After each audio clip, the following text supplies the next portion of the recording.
Hi friends, welcome back to Shailaja's kitchen. నేను మీ శైలజ. ఈరోజు ఈ వీడియోలో సరికొత్త రెసిపీతో మీ ముందుకు వచ్చానండి. ఇంతవరకు యూట్యూబ్లో ఎవ్వరు చెప్పని విధంగా కొత్త స్నాక్ రెసిపీ అని చెప్పుకోవచ్చు.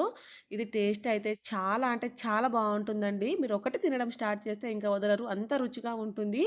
ఈ స్టఫింగ్ అనేది ఎంత బాగుంటుందో మరి తప్పకుండా ట్రై చేసి మీకు ఎలా కుదిరిందో కూడా నాకు కింద కామెంట్స్లో చెప్పండి. ముందు స్టవ్ ఆన్ చేసి ఒక ప్యాన్ పెట్టుకోండి. ఇందులోకి ఒక టేబుల్ స్పూన్ వరకు ఆయిల్ వేసేసేయండి.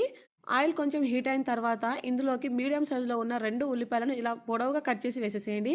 అలానే ఇలా పొడవుగా కట్ చేసిన ఒక క్యారెట్‌ని, ఇలా పొడవుగా కట్ చేసుకున్న పచ్చిమిర్చిని, అలానే స్వీట్ కార్న్‌ని ఇక్కడ ఉడకబెట్టి వేసుకోవాలి. ఇవన్నీ కూడా మీడియం ఫ్లేమ్‌లోనే సాఫ్ట్‌గా అయ్యే వరకు మంచిగా ఫ్రై చేసుకోండి. ఇలా సాఫ్ట్‌గా అయిన తర్వాత ఇందులోకి రుచికి సరిపడా ఉప్పుని వేసేసేయండి. అలానే పావు టీ స్పూన్ వరకు ధనియాల పొడిని, చిటికెడంతా కారం వేసుకోండి. ఇన్ కేస్ మీకు కారం వద్దనుకుంటే ఈ ప్లేస్‌లో మీరు మిరియాల పొడి కూడా వేసుకోవచ్చు. ఇప్పుడు ఇదంతా కూడా మంచిగా మిక్స్ చేసేసేయండి. మనకు మసాలా మాడకూడదండి. ఇలా ఒక్క 2 నిమిషాలు బాగా ఫ్రై చేసిన తర్వాత స్టవ్ ఆఫ్ చేసేసి ఈ మిశ్రమం అంతటిని కూడా మంచిగా చల్లారే వరకు పక్కన పెట్టేయండి. ఇలా బాగా చల్లారిన తర్వాత వెడల్పుగా ఉన్న ఒక బౌల్‌లోనికి వేసేసుకొని, ఇందులోనే ఉడకబెట్టుకున్న ఒక ఎగ్గుని ఇలా బాగా గ్రేట్ చేసుకోవాలి. వీడియోలో చూయించినట్టుగా. మనకు ఎక్కడ కూడా పెద్ద పెద్ద ముక్కలుగా ఉండకూడదండి. కాబట్టి ఇలా మనం బాగా గ్రేట్ చేసుకోవాలి. ఇలా గ్రేట్ చేసుకున్న ఎగ్గుని కూడా ఇందులో బాగా మిక్స్ చేసేసేయండి. మనకు టేస్టీ టేస్టీ స్టఫింగ్ అయితే రెడీ అయిపోయింది. ఈ స్టఫింగ్ అయితే చాలా అంటే చాలా బావుంటుందండి. ఇలా ప్రిపేర్ చేసుకున్న స్టఫింగ్ పక్కన పెట్టేసుకొని, నెక్స్ట్ ఉడకబెట్టుకున్న 2 మీడియం సైజులో ఉన్న బంగాళాదుంపల్ని బాగా గ్రేట్ చేసుకోవాలి. నేను ఈ బంగాళాదుంపల్ని ముందుగానే ఉడకబెట్టుకున్నానండి.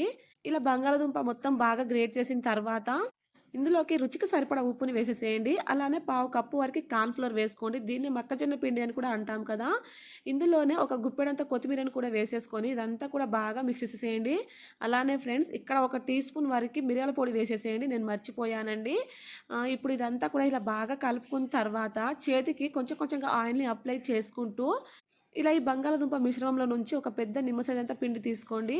ఇలా తీసుకున్న తర్వాత ఫస్ట్ ఇలా రౌండ్‌గా ప్రిపేర్ చేసేసుకొని 2 చేతుల సహాయంతో వీడియోలో చూయించినట్టుగా ఇలా పొడవుగా చేసేసేయండి. ఇలా మీకు చేతికి కొంచెం స్టిక్కీగా అనిపిస్తే కొంచెం ఆయిల్‌ని అప్లై చేసేసుకొని చక్కగా ఈ విధంగా ప్రిపేర్ చేసుకోండి. ఇలా ప్రిపేర్ చేసుకున్న తర్వాత ఒక చపాతీ పీట మీద కొంచెం మైదా పిండిని లేదా పొడి ఫ్లోర్‌ని చల్లుకుంటూ వీడియోలో చూయించినట్టుగా ఇలా బాగా ప్రెస్ చేసేయండి. ఇలా చేసుకున్న తర్వాత నెక్స్ట్ మనం ముందుగానే ప్రిపేర్ చేసి పెట్టుకున్న స్టఫింగ్ మొత్తాన్ని కూడా ఇలా మధ్యలోకి పెట్టేసేయండి. స్టఫింగ్ మీకు ఎంత వరకు పడుతుందో అంత కొంచెం కొంచెం పెట్టుకోండి.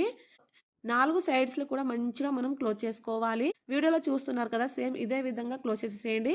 మీకు కొంచెం స్టఫింగ్ బయటికొచ్చినా నో ప్రాబ్లమ్ అండి. మనకివి చక్కగా ఫ్రై అయిపోతాయి.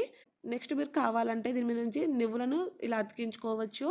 నువ్వుల ఫ్లేవర్ కూడా చాలా బావుంటుంది. ఈ నువ్వులు పూర్తిగా ఆప్షనల్ అండి.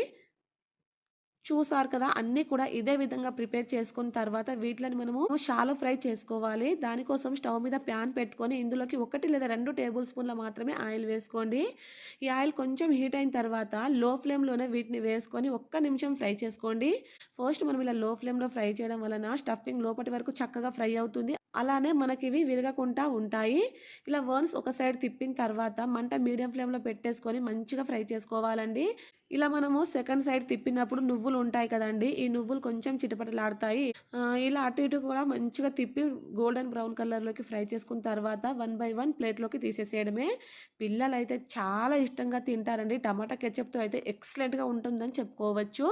మీరు కూడా తప్పకుండా ట్రై చేసి మీకెలా కుదిరిందో కింద కామెంట్స్‌లో చెప్పడం అస్సలు మర్చిపోకండి. ప్లీజ్ అండి, ఈ వీడియో మీకు నచ్చితే నా ఛానెల్‌ని సబ్స్క్రైబ్ చేసుకొని పక్కనే ఉన్న బెల్ బటన్‌ని క్లిక్ చేయండి. Thank you for watching.